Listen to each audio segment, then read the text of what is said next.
ဒီနေ့ကတော့ဒါမြန်မာနှစ်တစ်ခုနေစားတဲ့နေမှာအသက်90နဲ့အထက်ပေါ့ဒီဟောမျိုးနယ်ကတက်ကြီးရွယ်ဘိုးဘွားတွေကိုအဘတို့ထောက်ပံ့လှူဒါန်းပေးတဲ့ပွဲလုပ်ခဲ့ပါတယ်အဘအနေနဲ့တက်ကြီးရွယ်ကိုတဦးလင်ကျပ်9000နှုန်းပေါ့ဟုတ်ကဲ့ဒီမြောက်မျိုးနယ်စီမံခန့်ခွဲကော်မတီကလည်းတယောက်ကိုတဦးကို9000ပေါ့ဟုတ်ကဲ့အဲ့ဒါလေးလှူဒါန်းဖြစ်ပါတယ်ပြီးတာနဲ့လည်း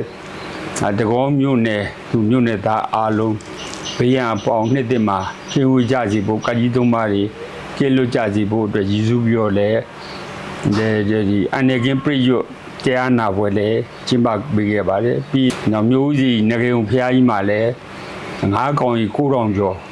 နော်အဲ့တော့ဘေးမဲ့တုတ်ခဲ့တာတွေဆောင်ရွက်ခဲ့ပါတယ်ဟုတ်ကဲ့ပါပြီးရင်လည်းဘေးရွတ်ပတ်တဲ့ဆယ်တဲ့တန်ဃာတော်များကိုလည်းနေစွန်းဆက်ကလူတန်းပေးခဲ့ပါတယ်ဟုတ်ကဲ့ပါဒါကြောင့်ဒီမြန်မာပြည်မှာအဘတို့တိုင်းပြည်မှာလိုအပ်နေတဲ့နော်တိုင်းပြည်ငြိမ်းချမ်းတာမှုပေါ့ပြီးတော့ပါစီစစ်မဲ့ပြီးမှလည်းကင်းဝေးပါစီလည်းအဘဆူတောင်းပေးခဲ့ပါတယ်ဟုတ်ကဲ့ပါပြီးတော့လည်းဒါလူသမားလေသမားလူရန်စားတဲ့လုံးညံဝန်နာအားလုံးလည်းဘေးရန်ပေါင်းကင်းစင်ပြီးမှ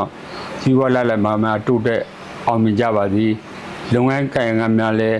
အချင်းထုံးမြင့်ကြပါစေဇာဥဌာနလည်းတိုးပေါ်ပါစေလို့အဘဆူတောင်းပေးလိုက်ပါတယ်ဟုတ်ကဲ့ပါဒီနေ့21ရက်နေ့မှာပေါ့နော်အဘအနေနဲ့ပြည်သူတွေကိုဗာများပြောကြားပေးခြင်းပါလဲခင်ဗျအဲ့တော့ပြီးခဲ့တဲ့နှစ်တကူအတာကြံတစ်နှစ်မှာ12လရာကြီးရှိတဲ့နှစ်မှာညဟောင်းကအညစ်ကြီးတွေကိုအတာရည်ခြင်းနဲ့ပဖြန်းစီတဲ့လူတွေအတွက်ဘေးနောင်လမ်းမကြီးမှာရှိတဲ့နိုင်ရီကမှာဒီဟောမျိုးနယ်ဒီမြောက်ခဲ့ရင်ပေါ့ဒီဟောမျိုးနယ်ရေစားမန်းတဲ့ကြီးထို့ပြောလဲ